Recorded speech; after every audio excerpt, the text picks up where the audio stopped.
Bangabandhu's speech at the United Nations General Assembly is a matter of great pride for us. He delivered the speech on 25th September 1974, just after a week Bangladesh became a member of the UN. To be a member of the UN was not an easy go, as some influential countries were opposing the membership for Bangladesh. So it was another war that Bangabandhu had to wage. But finally, Bangabandhu won.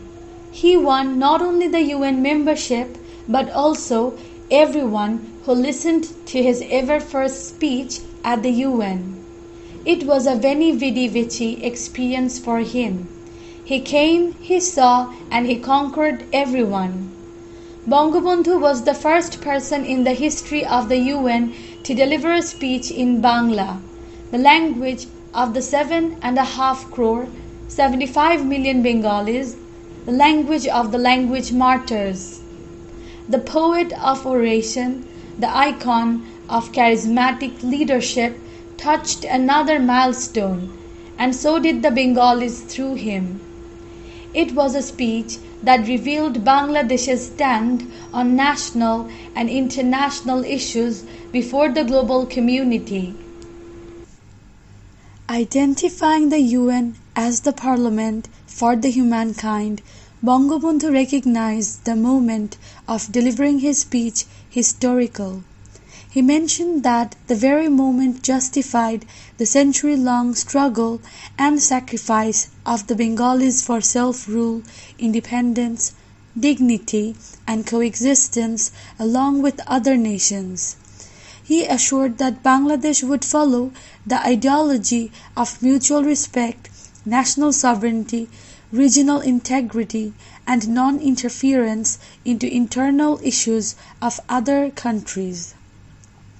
Bangabandhu explained Bangladesh's absolute pledge to the UN charters and reminded how the people of his country made the highest sacrifice to achieve the same.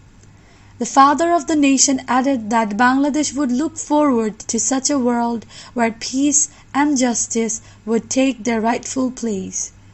It was essential to justify the sacrifice of the countless martyrs. In his speech, Bangabandhu expressed his utmost gratitude to the UN and the international community for standing beside Bangladesh with their aids and support in the reconstruction of the war-ravaged country, relocation of 10 million war refugees who took shelter in India during the Liberation War. The leader of the country reminded the world how Bangladesh stood on the ruins and debris of a war where people were just struggling for survival. However, the repeated natural calamities were making their life harder, and people even didn't have a minimum intake of food for a day.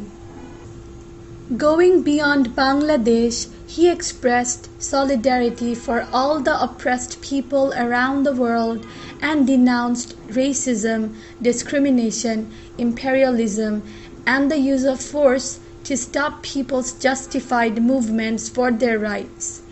Referring to the struggle of the people in Africa, Asia, Latin America, Namibia, Palestine, and Zimbabwe, he expressed his worry about people's plight to achieve their own rights. The leader of the oppressed noted when millions of people were destitute with unending miseries, only a handful of people were enjoying the highest luxuries. He emphasized quick measures for global financial management based on justice. Bangabandhu warned that an absence of such a system would lead the world to experience an unprecedented misery of the history. The leader of the third world countries expressed his deep concerns over a global recession and inflation, unemployment, unequal distribution of wealth and opportunities, and the gap between the rich and the poor countries. He described how these had hit the development plans in many poor countries of the planet.